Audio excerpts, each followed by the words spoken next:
Buenas tardes, alumnos. Espero que se encuentren todos muy bien. La vez anterior terminamos de ver el consentimiento como uno de los elementos esenciales para la formación o la fuente de obligaciones a través de los contratos. Ahora nos toca analizar la teoría de los vicios del consentimiento. Es decir, cuando hablamos de vicios del consentimiento, a lo que nos estamos refiriendo es a aquellos motivos que perturban el proceso psíquico que tiene la persona en la formación de la voluntad, siendo dicho elemento el que verdaderamente causa el acto de voluntad, a tal punto que de no haberse producido o no se hubiese generado dicha manifestación, de haberse conocido o de no estar presente alguno de estos elementos que vician el consentimiento. Aquí lo importante cuando hablamos de vicio del consentimiento es que nos estamos refiriendo al consentimiento en su acepción restringida. Es decir, verdaderamente de lo que hablamos es de el asentimiento. Es decir, estamos hablando de situaciones donde una de las partes, su voluntad manifestada en el acuerdo de voluntades, está viciada por alguno de estos elementos. Los vicios del consentimiento son básicamente tres: el error, el dolo y la violencia. En el sistema formalista que se consagraba en el derecho romano, no se comprendía que existiese una teoría de los vicios del consentimiento, porque recordarán que en la época romana del derecho civil romano, lo importante era que se cumpliera con la formalidad establecida en el ordenamiento jurídico, para que, cumplida la formalidad, se produjera el efecto jurídico respectivo. Importaba poco el acto volitivo que estaba detrás de esa formalidad. Es decir, poco importaba si ese acto volitivo estuviese de alguna manera viciada, pues los efectos jurídicos no estaban atados a la volición o al asentimiento, sino que estaban atados al cumplimiento de la fórmula sacramental. Esto comienza a cambiar en el derecho romano cuando empiezan a darse fórmulas moralizadoras del mismo y empieza a estructurarse una teoría de los vicios del consentimiento, que originalmente declaraban nulo el contrato. ¿Qué quiero decirles con esto? Que en una primera etapa de la teoría de los vicios del consentimiento, de estar presente algunos de ellos, lo que originaba era la nulidad del contrato, nulidad absoluta, porque se señalaba que en caso de existir error, dolo o violencia, no había verdaderamente una manifestación de voluntad. Ahora, esta causa de nulidad no se apoyaba en un argumento de proteger un libre y consciente asentimiento. Poco importaba el carácter ético de la manifestación de voluntad como elemento generador de o pérdida de libertad por parte de quien lo emite a través de la creación de obligaciones. Eso no era lo importante. Lo importante en esta época del derecho romano era proteger el orden público, es decir, impedir que se formaran contratos a través de deslealtades o contratos ineficaces. Cuando empiezan ya a llegar los sistemas consensualistas, es decir, aquellos donde la voluntad es lo que crea el vínculo, donde los efectos jurídicos de los contratos descansan en el componente ético de la libre manifestación del asentimiento como un mecanismo de limitación de la libertad, se empieza a desarrollar una teoría de los vicios del consentimiento como un sistema de protección en favor del declarante, produciéndose entonces o migrando de la nulidad absoluta que existía en su momento por violación del orden público a una teoría de nulidad relativa. Estas tesis consensualistas empiezan a ser recogidas por el ordenamiento jurídico y concretamente por el Código Civil Napoleónico, entendiéndose que no puede existir una regla absoluta, una regla única, en el sentido de que cada vez que el consentimiento se vea perturbado, entonces se debe proceder a la nulidad del contrato. Pues un abuso en esta teoría atentaría contra un interés social. ¿Cuál interés social? El interés de que haya estabilidad en los contratos. Recuerden ustedes que en una de las primeras clases que nosotros vimos, entendíamos que el origen de obligaciones o el cumplimiento de las obligaciones generaba desarrollo económico y desarrollo social. Por eso a la sociedad le interesa, a nuestro ordenamiento jurídico está muy imbuido de la necesidad de proteger un interés superior que descansa en que se mantenga la estabilidad en los contratos. En cambio, que no, o cambiando este interés superior por uno, o suplantando este interés superior, perdón, un interés particular que pudiese tener alguna de las partes contratantes. Nuestro Código Civil contempla la posibilidad de impugnar un contrato por los vicios del consentimiento, por el error, por el dolo y por la violencia. Ahora bien, hay una cuarta hipótesis que podría confundirse con un vicio del consentimiento, que es lo que se conoce como la rescisión por lesión. Por lesión entendemos una pérdida patrimonial de uno de los contratantes causada por un desequilibrio o un defecto de equivalencia entre las prestaciones que se prometen en un acuerdo o contrato. Es decir, que de acuerdo a la rescisión por lesión, lo que ocurre es que hay un desequilibrio patrimonial importante, un defecto de equivalencias entre lo que se va a cumplir y lo que se va a recibir, lo que justificaría la aplicación de esta rescisión por lesión. Entonces, la lesión justamente es una pérdida patrimonial. ¿Qué pasa con la rescisión por lesión? Que nosotros, esta rescisión por lesión, si ustedes recuerdan, se parece mucho a algo que ya vimos, que es la teoría de la imprevisión. Si recuerdan ustedes, cuando estudiamos la teoría de la imprevisión, hablábamos que se trata de una situación donde en el devenir de un desarrollo de una relación de naturaleza contractual se genera un desequilibrio entre las prestaciones que las partes se han prometido. Y ese desequilibrio es sobrevenido. ¿Qué significa esto? Que este desequilibrio, por algún factor externo, se produce con posterioridad al acuerdo de voluntades. Y este desequilibrio era sencillamente imposible de prever por las partes al momento de contratar. En cambio, cuando hablamos de la rescisión por lesión, que digo que decimos o se identifica o se parece con la teoría de la imprevisión, en que su fundamento es igualmente un desequilibrio entre las partes contratantes. Hay un desequilibrio entre lo que usted está obligado a dar y lo que usted va a recibir a cambio.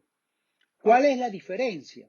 La diferencia es que mientras que la teoría de la imprevisión soporta aquellas situaciones que en el transcurso del contrato generan un desequilibrio patrimonial entre las partes, es decir, se presentan de manera sobrevenida con posterioridad al nacimiento del vínculo contractual, en la rescisión por lesión, la causa que origina el desequilibrio está presente en el mismo momento de contratar. Si este desequilibrio estaba presente al momento de contratar, Ahí no se aplica la teoría de la imprevisión porque veíamos que la teoría de la imprevisión se trata de eventos sobrevenidos posteriores al nacimiento del vínculo contractual. Mientras que la rescisión por lesión la encontramos o el elemento que origina el desequilibrio patrimonial al momento de contratar está presente justamente en el momento del nacimiento del contrato. No es algo sobrevenido que se origina por un efecto externo con posterioridad al nacimiento del contrato. No. En este caso, estamos hablando de una situación que ya estaba presente al momento de contratar, al momento de crearse ese vínculo entre las partes. La rescisión por lesión la encontramos establecida en nuestro ordenamiento jurídico en el artículo 1350 del Código Civil, que dice: la rescisión por causa de lesión no puede intentarse aun cuando se trate de menores, sino en los casos y bajo las condiciones establecidas, condiciones especialmente expresadas en la ley. Dicha acción, en los casos en que se admite, no produce efecto respecto de los terceros que han adquirido derechos sobre los inmuebles con anterioridad al registro de la demanda por rescisión.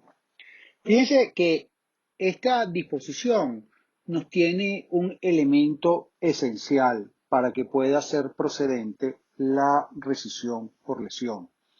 Y es que esta acción solo se permite cuando la ley así lo ha establecido. Es decir, que es necesario que estén expresamente las condiciones expresadas en la ley, valga la redundancia. Es decir, para que pueda aplicarse o demandarse la rescisión por lesión, es necesario que se trate de alguno de los casos que estén regulados en nuestra legislación. Y nuestro Código Civil contempla muy pocos casos donde se permitiría solicitar la rescisión del contrato por ocurrir una lesión. Otro elemento importante es que cuando hablamos de lesión, estamos hablando de un elemento absolutamente objetivo.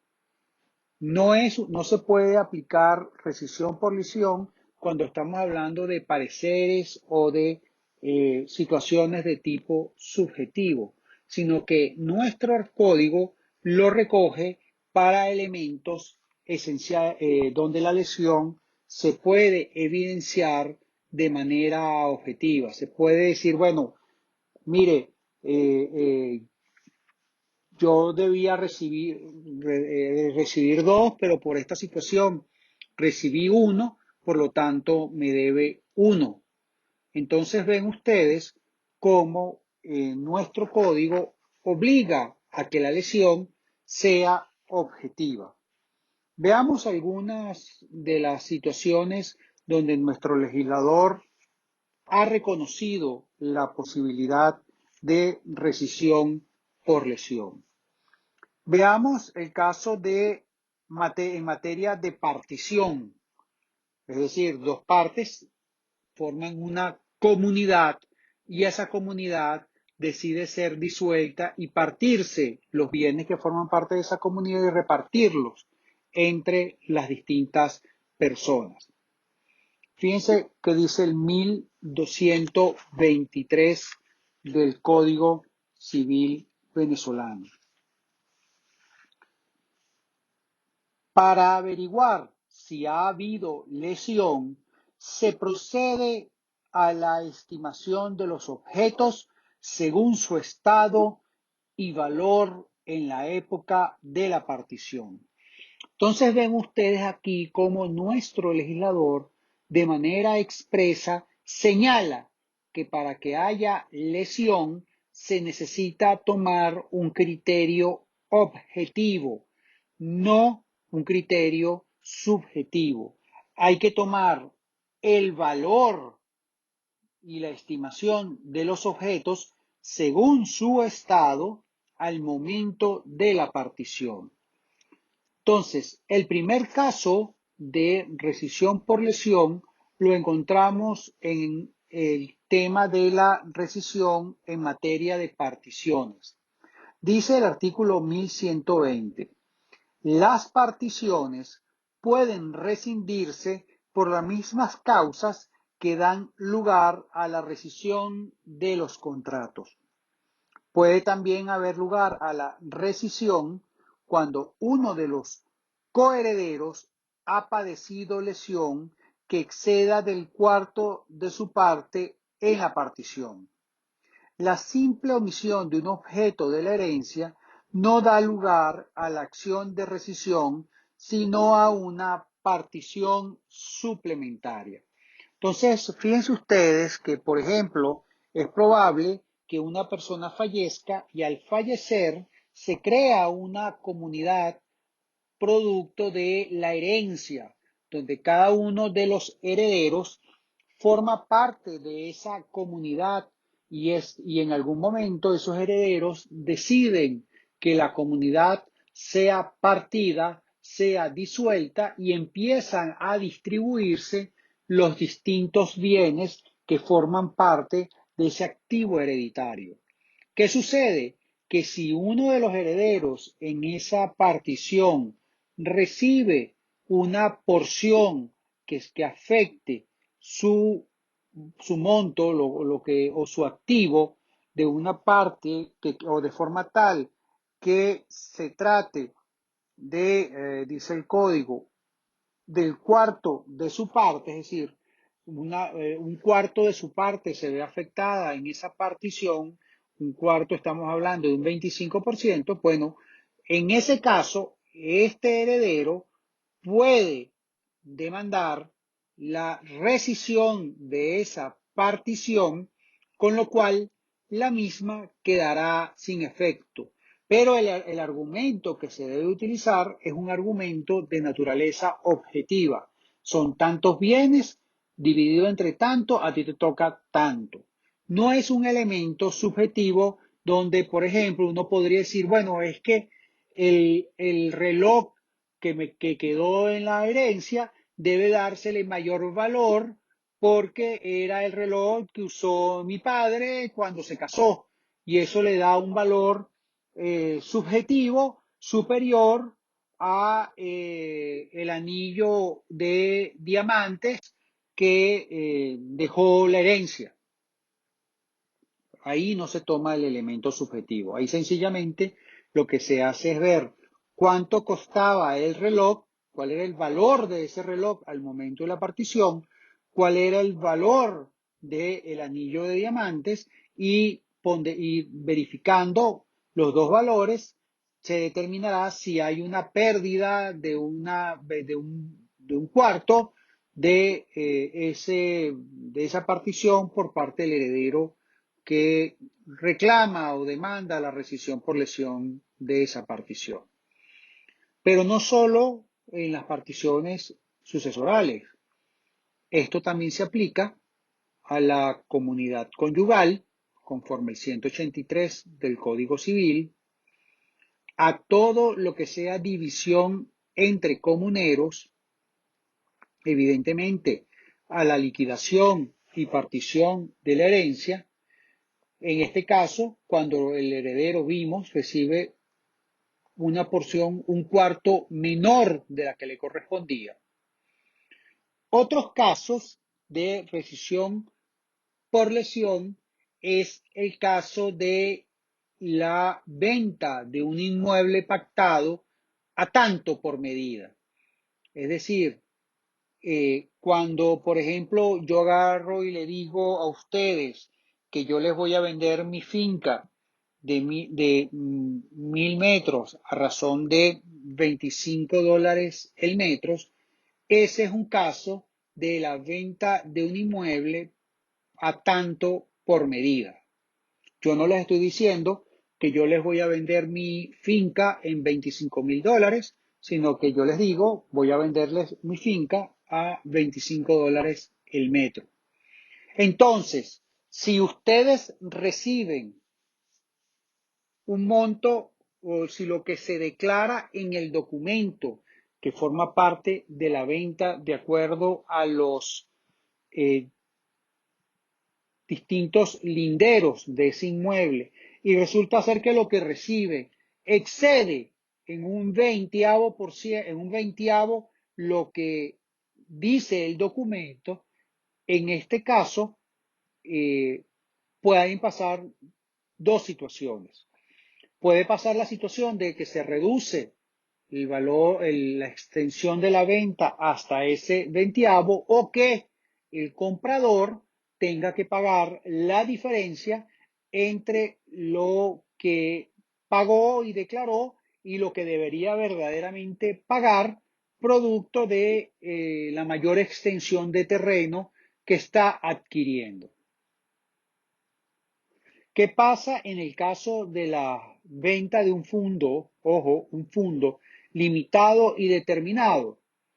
En este caso, se aplica igualmente la posibilidad de rescisión por lesión cuando la diferencia entre lo real y lo declarado sea más o menos una veintiava parte.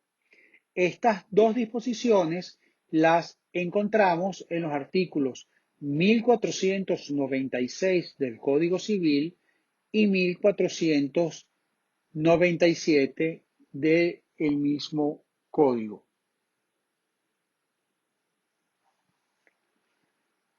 ¿Qué pasa en estos casos o cuál es la solución jurídica?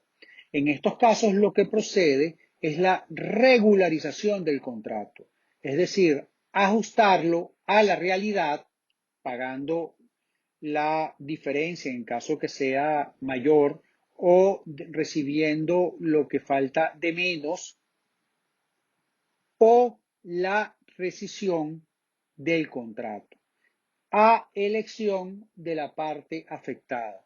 ¿Qué significa la rescisión del contrato? Que el contrato deja de tener efectos jurídicos porque el mismo es rescindido. El remedio contra la lesión puede ser entonces la modificación del contrato para hacer desaparecer la injusta desproporción que hay entre las prestaciones recíprocas, que en rigor esto es lo que constituye la rescisión. Pero en otros casos puede conllevar a la nulidad del contrato. ¿Qué les quiero decir? Que cuando la norma no disponga la posibilidad de imponer a uno de los contratantes la modificación del contrato lesivo para restablecer el equilibrio contractual roto, lo que procede es que el contrato sea declarado nulo. Pero esa nulidad se declara porque se rescinde el contrato por originar lesión. Ahora, estos no son verdaderamente o técnicamente unos vicios del consentimiento. Se podría confundir porque el efecto puede ser en algún momento, en el caso de la rescisión por lesión, que la parte rescinda o termine el contrato. Y con eso podría confundirse con los vicios del consentimiento, así como con la situación donde la parte que recibió la partición en la herencia equivocada, pues aceptó esa herencia en esos términos porque cometió un error. Podría confundirse entonces con el error como vicio del consentimiento. Y no, la rescisión por lesión no es propiamente dicha un vicio del consentimiento. La rescisión por lesión es una acción autónoma que tiene alguna de las partes que se ve perjudicada en un acuerdo contractual por tener una lesión objetiva que se creó o que existía al momento de la contratación. En los casos en los que expresamente o taxativamente son establecidos por el legislador. En cambio, que los vicios del consentimiento son otros elementos que son perturbaciones en la parte psíquica de alguno de los declarantes que puede originar la anulabilidad del contrato porque uno de sus elementos esenciales se encuentra viciado, porque uno de sus elementos esenciales tiene un obstáculo de tal magnitud que si alguna de las partes lo hubiese conocido, ese no hubiese contratado en esos términos. El primero de los vicios del consentimiento es el error. Y cuando nos referimos al error, o cuando entendemos que el error es una falsa noción sobre la cosa, podemos ver que el error significa que yo tengo una percepción distinta de lo que verdaderamente es. Paralelamente a el error, tenemos lo que se conoce como la ignorancia. La ignorancia es la ausencia de noción sobre una cosa. Y algunos podrían decir o podrían confundirse señalando que el error solo es cuando la persona tiene una falsa percepción sobre las cosas, pero no se aplica cuando la persona ignora o cuando tiene una ausencia absoluta sobre la noción de una cosa. Y desde el punto de vista jurídico, la manifestación de voluntad de uno de los contratantes se encuentra viciada tanto por el error propiamente dicho, es decir, tanto por una percepción falsa de una cosa, una noción falsa sobre una cosa, como en el caso de la ignorancia. Es decir, cuando la persona tiene una ausencia de noción sobre la cosa. En ambos casos estamos en presencia del error. En ambos casos hay una falla en el asentimiento, pues este motivo, bien sea la falta de percepción o la ausencia de noción sobre la cosa, es lo que ha llevado a prestar el asentimiento. Portier señala que el error consiste en tomar por verdadero lo que es falso. Estudiando la teoría del error como vicio del consentimiento, la doctrina ha identificado dos tipos de error. El error obstáculo o error en la declaración o error obstativo, son sinónimos, y el error vicio del consentimiento propiamente dicho, es decir, que atiende a la voluntad interna del declarante. Analicemos cada uno de ellos. El error obstáculo obstativo o en la declaración. No existe propiamente un vicio del consentimiento cuando estamos en presencia de un error obstáculo obstativo o en la declaración. Les pongo un ejemplo. Imagínense que ustedes quieren comprar la casa 23, internamente dicen, yo quiero, saben, yo sí, me gustó la casa 23 de este conjunto residencial que se está desarrollando, pero cuando firman la opción de compra, cuando se comprometen o cuando incluso compran, firman el documento de venta, este documento de venta se refiere a la casa 32, no a la 23 que ustedes eran la que verdaderamente querían comprar. Es decir, que hay una incoherencia entre lo que ustedes pensaron, aun cuando ustedes querían comprar una casa, el obstáculo viene en que no es la casa que dice el documento, sino es una casa distinta. Entonces, ustedes si bien querían comprar una casa en ese conjunto residencial, pero la casa que ustedes declararon que están comprando no es la que ustedes pensaban que estaban comprando, porque ustedes pensaban que estaban comprando la 23 y terminaron comprando la 32. Entonces, en este caso, lo que sucede es que lo que ustedes declaran no es ni de cerca lo que ustedes verdaderamente querían. Ustedes querían comprar una casa, pero querían la 23, no la 32. Entonces, en este caso, la declaración es distinta a lo que hubiesen querido. Y si no hubiese habido este motivo perturbación, este motivo perturbador, lo que ocurre es que aquí, en lo que estamos en presencia, es que hay una expresión de voluntad distinta de la voluntad que el sujeto tiene en su fuero interno. Por ello, no ocurre sobre la formación del asentimiento porque ustedes en su cabeza querían comprar una casa y querían comprar la casa 23, sino que provoca una divergencia inconsciente entre la declaración y su voluntad, su asentimiento.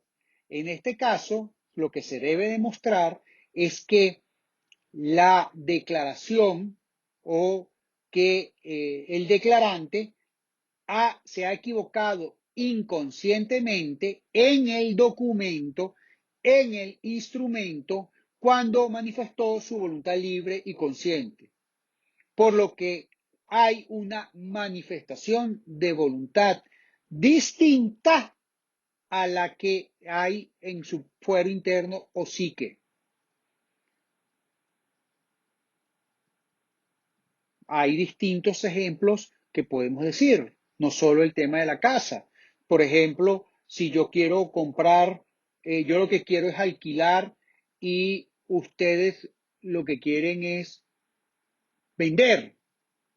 O si yo lo que quiero, yo quiero comprarle a Carlos Rodríguez y hay 8 Carlos Rodríguez, pero no es este Carlos Rodríguez que tengo al frente, sino otro Carlos Rodríguez que yo conocía en mi infancia, que se llama igual que él.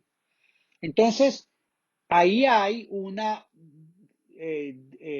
incoherencia entre lo que usted está pensando y lo que usted está declarando. O por ejemplo, si yo digo, bueno, yo quiero entregar mi celular y ustedes dicen, yo lo agarro. Ah, pero yo lo que quería era venderlo y usted lo que quería era que se lo regalara, pues evidentemente no hay verdaderamente una error o vicio del consentimiento, sino lo que sucede es que no hay consentimiento. Para solucionar esta situación con el error obstáculo o obstativo, existen unas teorías al respecto. La primera teoría señala que el error obstáculo o obstativo origina una nulidad absoluta del contrato. La situación de este tipo de error es mucho más grave que el error vicio del consentimiento, donde el error vicio del consentimiento hay una perturbación que lleva a manifestar una voluntad por la fuerza, por el engaño o verdaderamente por una equivocación ¿cómo se llama? Buena fe. En este caso, al no haber una correlación entre lo que se declara y lo que se piensa, lo que ocurre es que aquí no hay consentimiento, no hay asentimiento de ningún tipo, por lo que al faltar uno de los elementos esenciales de todo contrato, falta el consentimiento, lo que debe concluirse es que estamos ante un caso de nulidad absoluta porque falta uno de los elementos esenciales al contrato. Estaríamos ante esta clase de error cuando se recae sobre la naturaleza del contrato, error in negotio, en la identidad del objeto del contrato, casa 23, casa 32, error incorpore, o en la identidad de la persona contratante, co-contratante o contraparte, que es el caso del error in persone. Colín y Capitán hablan, además, de un cuarto tipo, que es el error en la causa, que se refiere al caso donde ustedes tienen, creen que tienen que ejecutar una obligación y en esa falsa creencia asumen una obligación que no estaban obligados a ello. Por ejemplo, ustedes creen que para poder hacer un negocio determinado necesitan constituir una fianza que no se ha negociado en ningún momento y ustedes van por error y contratan la fianza con una tercera persona y después se dan cuenta que ese contrato de fianza carece de causa porque la relación, porque el motivo que los llevó a contratar, la causa que le llevó a contratar, no es tal, no existe. Y al no existir esa causa, usted contrató la fianza por un error, obstáculo que debería generar la nulidad del contrato de fianza y por lo tanto el fiador debería devolverle a usted el monto de la fianza y estaría liberado de ese contrato de fianza. Una parte de la doctrina discute esa tesis de que el horror obstáculo significa una ausencia de consentimiento y que por lo tanto podría haber o debería declararse la nulidad absoluta de ese contrato. Para estos, eh, para esta parte de la doctrina, lo que sostienen es que aquí lo único que hay es un error como cualquier otro y lo que procede es la anulabilidad del mismo. Es decir, que de lo que estamos hablando en este caso es de un vicio del consentimiento como cualquier otro que podría generar la anulabilidad del acuerdo. ¿Qué sostienen los defensores de esta tesis? Para ellos, lo primero que hay que verificar es qué es lo que entendemos por consentimiento. Es decir, consentimiento es la voluntad interna o consentimiento es la voluntad manifestada o exteriorizada. Eso es lo primero que tenemos que resolver.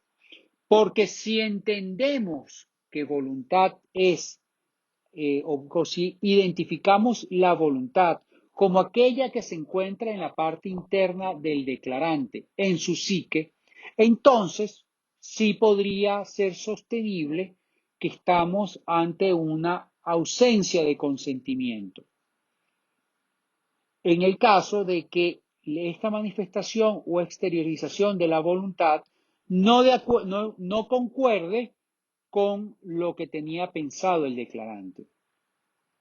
Pero si usted identifica el asentimiento con la voluntad declarada y esta voluntad declarada es aceptada por la contraparte, entonces habría coincidencia de voluntades, habría coincidencia de declaraciones y por lo tanto, al haber coincidencia de declaraciones, no podría hablarse de falta de consentimiento, sino que estaríamos en presencia de un verdadero error.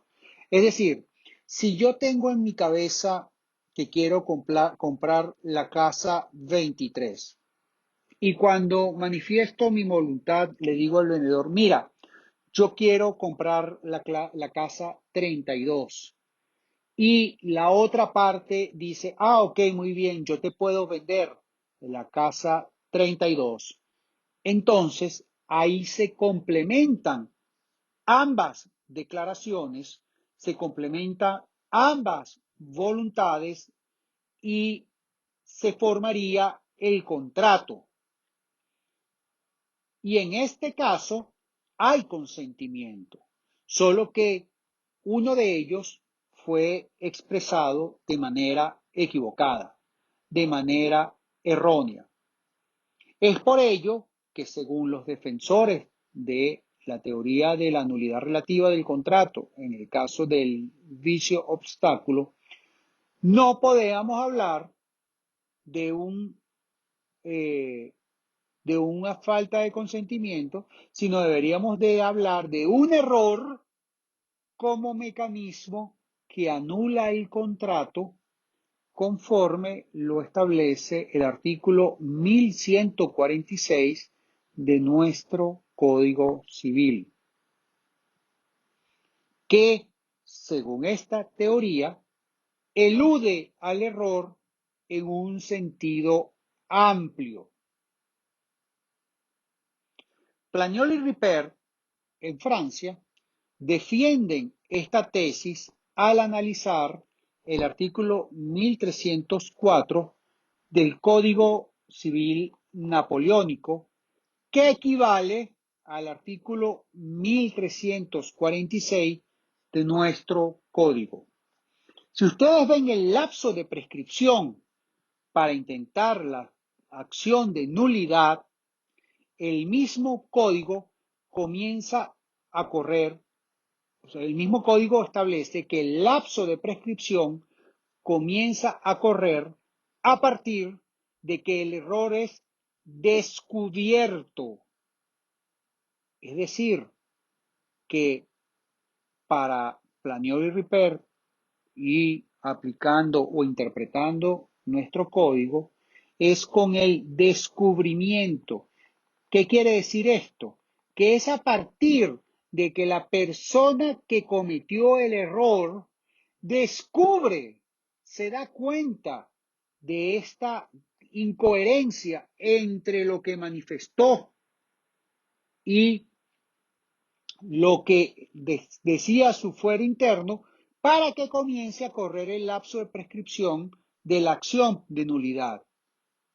Es decir, que la incoherencia entre la voluntad interna y la voluntad declarada en el documento, sencillamente lo que origina es la anulabilidad del contrato, cuyo lapso de prescripción comienza a correr a partir que la persona lo descubre, se da cuenta de ello, con lo cual parecería que la nuestro código acepta la tesis de que el error siempre origina la anulabilidad del contrato. ¿Por qué? Porque se señala que es cuando se descubre, es decir, cuando se da cuenta que lo declarado no se corresponde con lo que está en su mente, que es la definición de error obstáculo. Entonces, comienza a correr a partir de que la persona descubre ese error que se origina la prescripción de la acción. Esto quiere decir la prescripción de la acción para anular el contrato. Esto quiere decir que nuestro código acepta un sentido amplio del error. Es decir, tanto el caso del error obstáculo como el caso del error vicio del consentimiento. Poco importa, de acuerdo a esta conclusión, si el error es en la declaración o es en la intención de las partes. Lo relevante es que concurran los elementos para que proceda la impugnación del contrato por error. Es decir, lo relevante es que el error sea esencial, sea reconocible y otras condiciones que vamos a estudiar de seguida. Nos explican Plagnol y Ripert que en caso de equivocación acerca del objeto o naturaleza del contrato, cada una de las partes ha incurrido en error y en principio ambas pueden alegar su nulidad. Pero en tal caso no es necesario hablar de inexistencia. Además, si una de ellas, percatándose del error y aceptando lo requerido por la otra, confirma o dejara de cumplir el acto, es decir, el acto que se está cuestionando, con pleno conocimiento de causa, la otra quedará imposibilitada para pretender la nulidad, pues en este caso existe el acuerdo de voluntades gracias a la confirmación sin que sea necesaria una nueva declaración de voluntad de las partes. Por ejemplo, si en el caso que he venido planteando de la casa 23 o 32, el vendedor se percata que si bien yo dije y firmé una acción de compra por la casa 32, pero él se percata que yo me estoy refiriendo a la casa 23 porque fue la casa que visité y redacta el documento de la casa 23. Yo no podré decir, no podré alegar que cometí un error al hablar de la casa 32 porque el vendedor, percatándose de esta situación, hay, corrige, acepta el acto cuestionado con pleno conocimiento de causa y evita que se materialice el error firmando el documento por la casa correcta. Entonces, Planier y Ripper señala claramente que si bien cada una de las partes pudo haber cometido el error, si una de ellas corrige dicho error, es decir, en este caso el vendedor redacta la venta de la casa 23, el comprador, yo no podría anular esa venta alegando que había un error, porque el vendedor aceptó y corrigió ese error.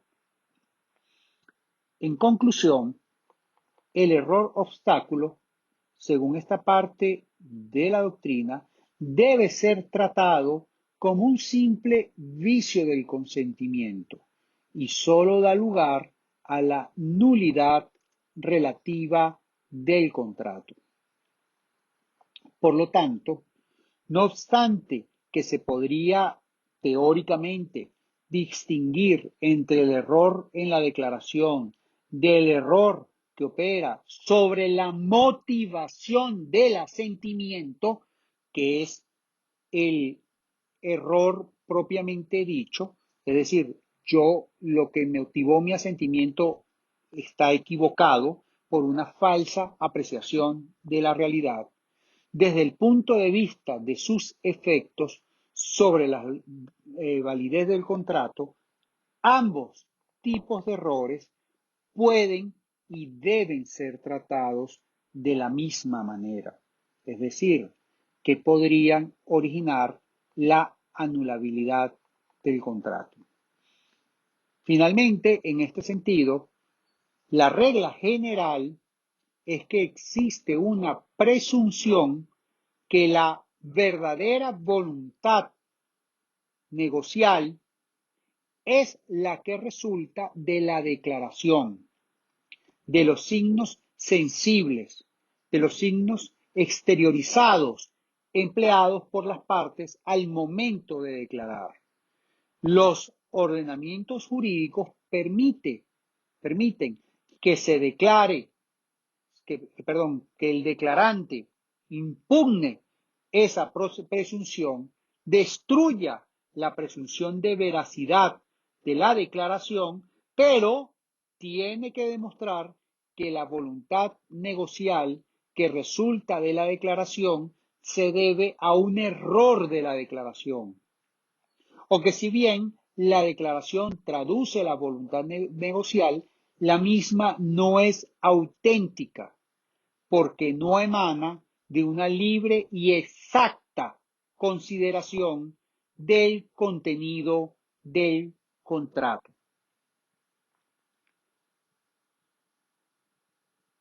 Dicho esto, nos toca analizar los requisitos para la impugnación del contrato por error, que por razones de poder cargar este audio, se los envío en un audio distinto.